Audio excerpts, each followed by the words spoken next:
ఇక బంగాళాఖాతంలో ఏర్పడిన వాయుగుండం ప్రభావంతో ఏపీ వ్యాప్తంగా కుండపోత వర్షం పడింది. ఉదయం నుంచి కురిసిన జడి వానతో కోస్తా రాయలసీమ జిల్లాలు తడిసి ముద్దయ్యాయి. లోతట్టు ప్రాంతాలు జలమయమయ్యాయి. వరద నీటితో వాగులు వంకలు పరవళ్లు తొక్కుతున్నాయి. పంటలు ముంపు బారిన పడ్డాయి. భారీ వర్షాలకు కొండ చర్యలు విరిగిపడిన ఘటనలో 6 వాగులో కారు కొట్టుకొని పోవడంతో 3 మృత్యువాత పడ్డారు. ఎన్నడూ లేని విధంగా కాజా టోల్ ప్లాజా వద్ద నడుం లోతున వరద నీరు ప్రవహించడంతో హైవే బ్లాక్ అవ్వడంతో వాహనదారులు అవస్థలు పడ్డారు. రాష్ట్ర వ్యాప్తంగా 62,550 హెక్టార్లలో పంట ముంపు బారిన పడినట్లు వ్యవసాయ శాఖ ప్రాథమికంగా అంచనా వేసింది. రాష్ట్రంలోని 16 ప్రాంతాల్లో 100 మిల్లీమీటర్లకు పైగా వాన కురిసింది. భారీ వర్షాల నేపథ్యంలో కలెక్టరేట్లలో కంట్రోల్ రూమ్లు ఏర్పాటు చేసి వర్షాలు వరద పరిస్థితిని అధికారులు సమీక్షిస్తున్నారు. పలు జిల్లాల్లో పాఠశాలలకు విద్యాశాఖ సెలవు ప్రకటించింది.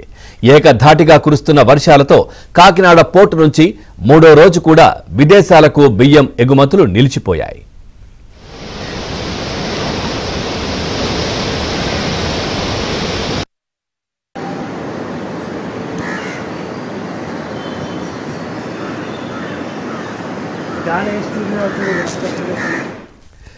ఇక విజయవాడలో 2 రోజులుగా కురిసిన భారీ వర్షం గత 5 దశాబ్దాల కాలంలోనే అత్యధికమని ఏపీ వెదర్ మ్యాన్ లో పోస్ట్ చేయడం సంచలనం సృష్టించింది.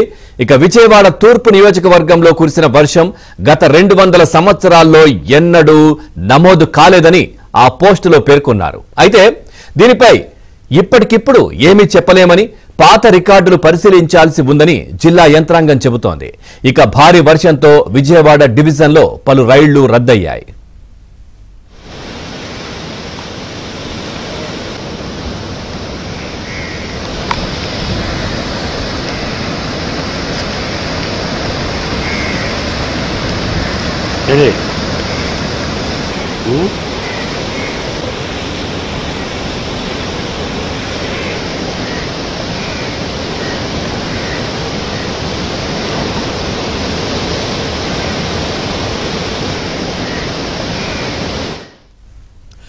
మరోవైపు కుండపోతగా కురిసిన వర్షాలు ఏపీలో 9 మంది ప్రాణాలను బలి తీసుకున్నాయి. గుంటూరు జిల్లా పెదకాకాని మండలం ఉప్పలవాడు వాగులో కారు కొట్టుకుపోయి ప్రైవేటు స్కూల్ ఉపాధ్యాయుడు నడింపల్లి రాఘవేంద్రరావు, విద్యార్థులు కోడూరి మాణిక్, పసుపులేటి శారీ మరణించారు. ఇక నంబూరులోని ప్రైవేటు పాఠశాలలకు ఉదయం స్కూల్ బస్సులోనే విద్యార్థులు మాణిక్, సౌరి వచ్చారు. అయితే పాఠశాలకు సెలవు ప్రకటించడంతో ఉప్పలపాడులోని వారి ఇళ్ల వద్ద దింపుతానంటూ అదే గ్రామానికి చెందిన ఉపాధ్యాయుడు రాఘవేంద్రరావు తన కారులో వారిద్దరిని ఎక్కించుకున్నారు. మధ్యలో వాగు ఉధృతికి కారు కొట్టుకుపోయి 3 మరణించారు.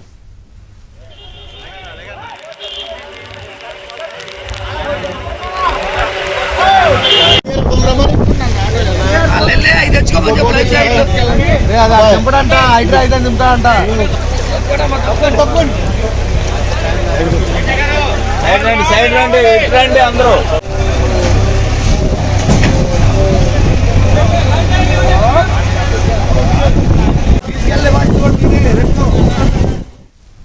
ఇక ఉత్తరాంధ్ర, దక్షిణ ఒడిశాకు ఆనుకుని పశ్చిమ మధ్య వాయువ్య బంగాళాఖాతంలో ఉన్న తీవ్ర అల్పపీడనం బలపడి శనివారం ఉదయానికి వాయుగుండంగా మారింది. ఉదయం నుంచి నెమ్మదిగా గంటకు 6 నుంచి 8 కిలోమీటర్ల వేగంతో కదులుతూ ఉత్తరాంధ్ర తీరం దిశగా పయనిస్తోంది. సాయంత్రానికి విశాఖపట్నానికి తూర్పు ఈశాన్యంగా 90 కిలోమీటర్లు, కళింగపట్నానికి 30 కిలోమీటర్లు దక్షిణ నైరుతిగా కేంద్రీకృతమై ఉంది.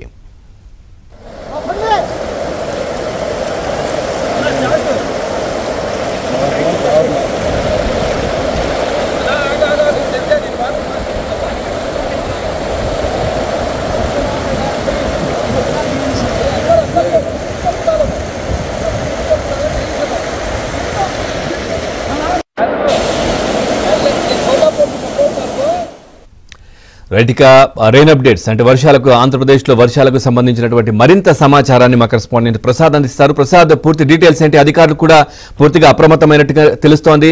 ముఖ్యమంత్రి చంద్రబాబు నాయుడు ఎప్పటికప్పుడు సమీక్షలు జరుపుతున్నట్టుగా కూడా వార్తలు వస్తా ఉన్నాయి. పూర్తి డీటెయిల్స్ ఏంటి వర్షాలకు సంబంధించి?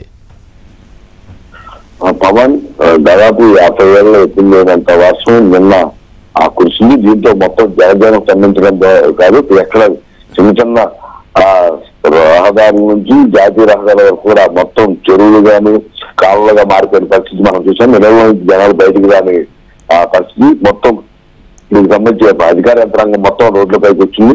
ముఖ్యమంత్రి చంద్రబాబు నాయుడు కూడా పూర్తిగా తన పర్యటనలు తన కార్యక్రమాలు అన్ని కూడా రద్దు చేసుకుని దీనిపై ఈ వర్షాలకు సంబంధించి అలా తీసుకోవాల్సిన జాగ్రత్తలపై ఉన్నత స్థాయి నుంచి కింద కలెక్టర్ వరకు కూడా స్వయంగా సమీక్షలు చేస్తూ ఎప్పటికప్పుడు తగిన ఆదేశాలు జారీ చేశారు. ప్రభుత్వ పరంగా ఎటువంటి సహాయం అందించాలని కూడా ఎక్కడ వెనకడుగు వేయకుండా వెంటనే వారి కార్యక్రమంలో దింపాలని ఆదేశించారు. ఇక అన్ని రకాల ప్రభుత్వ సంబంధం ఉన్న అన్ని ప్రభుత్వ శాఖల అధికారులు సిబ్బంది అందరూ కూడా విధుల్లో ఉండే విధంగా ఆదేశాలు జారీ చేశారు.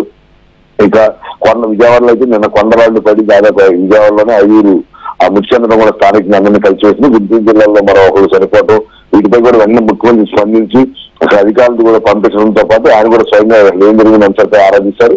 వెంటనే మృతుల కుటుంబాలకు 5 లక్షల రూపాయలు ఎక్స్ట్రా ప్రకటించడమే కాదు, గత ప్రభుత్వంలో లాగా ప్రకటించి చేతులు దుర్కోవడం కాకుండా నిన్న మధ్యాహ్నం 5 లక్షల రూపాయలు ప్రకటిస్తే సాయంత్రం 6-7 కూడా ఎవరైతే బాధిత కుటుంబాలు ఉన్నాయో కుటుంబ సభ్యులకు చెక్కులు కూడా పంపిణీ చేసి వారిలో ఒక భరోసాను ధైర్యాన్ని నింపారు. ఇక ఈ రోజు కూడా భారీగా వర్షాలు కురుస్తున్న నేపథ్యంలో మొత్తం అధికార యంత్రాంగం పూర్తిగా అప్రమత్తంగా ఉండాలని కూడా చెప్తున్నారు. దీనికి సంబంధించి కూడా ఇప్పటికే వాతావరణ స్పష్టమైన సూచనలు జారీ చేసిన నేపథ్యంలో ముఖ్యమంత్రి కూడా నిన్న అర్ధరాత్రి వరకు కూడా అధికారులు సమీక్ష చేసి నిన్న జరిగిన ఇబ్బందులను దృష్టిలో ఉంచుకుని ఈ రోజు ఎక్కడెక్కడ ఏ విధంగా ప్రజలు బాగా ఇబ్బందులు పడతారన్న అంశాలపై ప్రత్యేక దృష్టి పెట్టి అక్కడ ప్రత్యేక టీంలు ఎన్డీఆర్ఎఫ్ కావచ్చు, ఎస్డీఆర్ఎఫ్ కావచ్చు, పోలీసు, రెవెన్యూ, వాళ్ళకి ఫైర్ ఇలా టీంలందరినీ కూడా ముందుగా పంపించాలని కూడా ఆదేశాలు జారీ చేశారు. ఇక ఎక్కడ చూసా కూడా ఈ వాగులు వంకలు పొంగిపోవడం, కార్లు బైక్లు కొట్టుకుపోతున్న పరిస్థితి. ప్రాంతంలో ఇలా ఒకసారిగా రోడ్లపైకి ఇళ్లలోకి వచ్చిన వరద నుంచో 3 చనిపోవడం కూడా జరిగింది.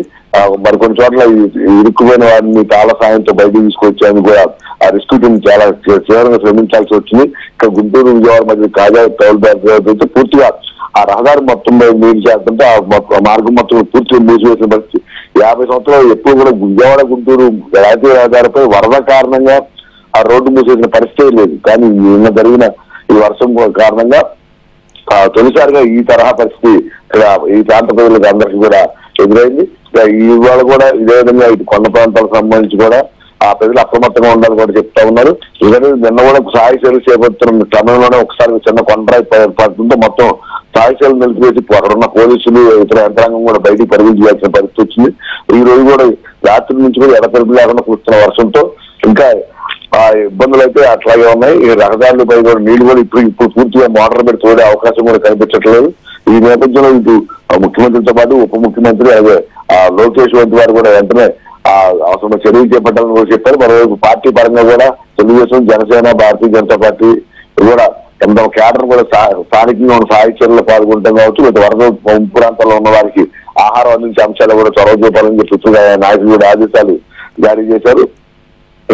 ఇటు ఇబ్రహీంపట్నంలో కావచ్చు, ఇటు విజయవాడ గొంగళ ప్రధాన విద్యుత్ ఆఫీస్ కావచ్చు, వీటిలో లోపల కూడా సెంట్రల్ రూమ్ లో నీళ్లు వెళ్ళిపోవడంతో విద్యుత్ ఉత్పాదన కూడా తీవ్ర అంతరాయం ఏర్పడింది. దీనికి సంబంధించి కూడా నిన్న చాలా చోట్ల కూడా కరెంట్ విద్యుత్ కోతలు నిలిచిపోయాయి. అర్ధరాత్రి కూడా చాలా చోట్ల కరెంటు లేక తీవ్ర ఇబ్బందులు పడి జాగారం చేయాల్సిన పరిస్థితి కూడా ఉంది. ఇప్పటికైనా కూడా ప్రభుత్వం పూర్తిగా దృష్టి పెట్టాలని కూడా చెప్తా ఉన్నారు. ముఖ్యంగా ప్రాణ నష్టం జరగకుండా అవసరమైన చర్యలు తీసుకోవాలి. దానికి ఎంత ఖర్చైనా ఎంత యంత్రాంగానే ఉపయోగించుకుని ప్రజలకు ఎటువంటి ఇబ్బంది జరగకుండా ఈ 2 రోజులు చాలా జాగ్రత్తగా ఉండాలని ముఖ్యమంత్రి ఆదేశించిన నేపథ్యంలో ప్రభుత్వ యంత్రాంగం, మంత్రులు, ఎమ్మెల్యేలు అందరూ కూడా క్షేత్రస్థాయిలో పర్యటిస్తూ ప్రజలకు సహాయ చర్యలు చేపడుతున్నారు.